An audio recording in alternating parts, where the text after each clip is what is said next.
Well, it looks as if we have a group of tyrants in the Nigerian Senate. Just imagine that. You deprive very strong words, though. No. Very strong words. What are you talking about? When you describe the senators as tyrants, that is a very strong word to use. It looks as if we have a group of tyrants in the Nigerian Senate, and we practice a democracy, right? Now, our laws say that a people will be represented at every material time in the Senate. Are you a court who deprive the people who have gone to participate in an election to determine that this woman should represent them, and you sit together as a committee to now decide her right?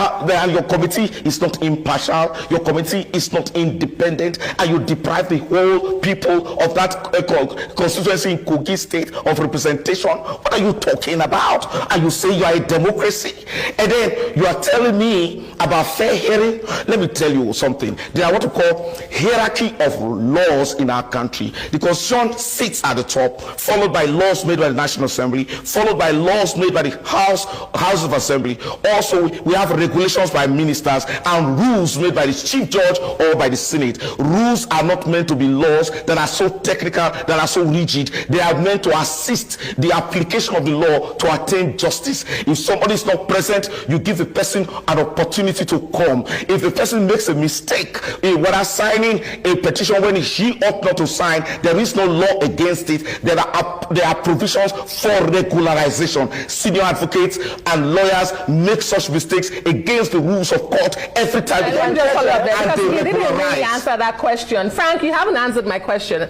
My question really was, can the people of Kogi Central, her constituents, now challenge this suspension? Was my question. Wait a minute. Why would you contemplate that you will create a problem that does not exist, and then you send the people of Kogi West on an errand to go and challenge a clear illegality? Are you not guided by law? See, we are doing everything possible to save our democracy, and the democracy that we practice is we must govern, we must subject ourselves to the legal process. If the African Charter of Human and People's Rights Ratification and Enforcement Act in Nigerian law says at every material time, a Nigerian, whether by himself or a representative, must participate in his government. How dare you suspend? Are you a court? Are you a tribunal? Just because you feel offended? Why are we turning our democracy upside down? A few days ago, a congressman was shouting down on President Trump. They didn't do the worst to him. They simply censured him and asked him to walk out. They didn't tell you that he was suspended. Yeah, Frank, let's practice it well. We don't have all day. Now, there are some fundamental issues that may have led to all of this, and I'm wondering, number one, based on your observation so far, from the very first day of refusing to move from seat A to seat B, do you see exhibition of sufficient knowledge of the workings or the processes of the Senate on the part of Senator Natasha Akpabio-Natasha? And when she says this justice will not be sustained, it will not stand, she remains defiant. And we're hearing from the Senate that if she apologizes, she will get some reprieve from the 6-month suspension. Your thoughts on this? They are trying to browbeat, intimidate, and hold down a Nigerian citizen. Unfortunately, it's a woman. Just imagine that. Where did the rule say that apologize first before we will forgive you? And let me tell you, it is not really as a matter of course that anybody or any senator must master the entire rules. We have it as a saying as lawyers that God forbid that you should carry the entire laws in your head.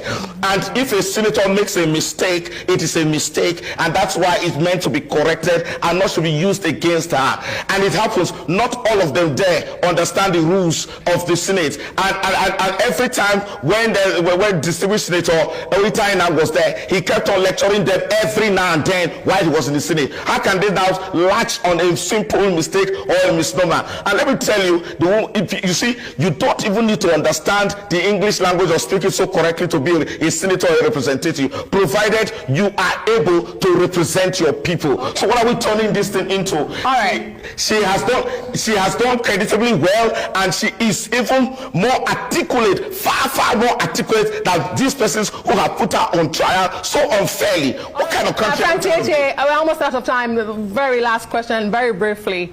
You have used the word mistake 4 times in the course of this conversation. 1, do you admit that she has made mistakes? 2, if she has, what was an appropriate measure to take by the Senate if they say she did not even present herself for the ethics committee to hear her out?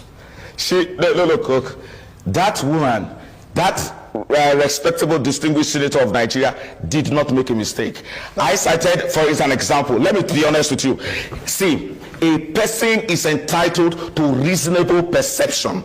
If her perception is that I am being discriminated against because I am this, I am that, because I didn't do this, because I was said to do that, she has every right to protest, especially in the floor of the Senate, and that's exactly what she did. And again, just the same way people plead the 5th Amendment rights, if a senator, a Nigerian citizen, can decide not to show up, make whatever decision that you want to decide to make, and then it can also be challenged. What are we trying to? You see, we want to victimize the woman further and then traumatize her. And I tell you, the other people making reference to the fact that there was a legitimate court order, as it was reported, that was served on them, and that they needed to respect the rights of an individual Nigerian. It doesn't matter whether she's a woman or a senator, that whatever they are doing is capable of traumatizing and destroying the self-esteem of a Nigerian citizen, of a Nigerian woman. They didn't care. What group of people are these? Come on, they should get better advice. Okay. Frank Tete, a Arise analyst and lawyer.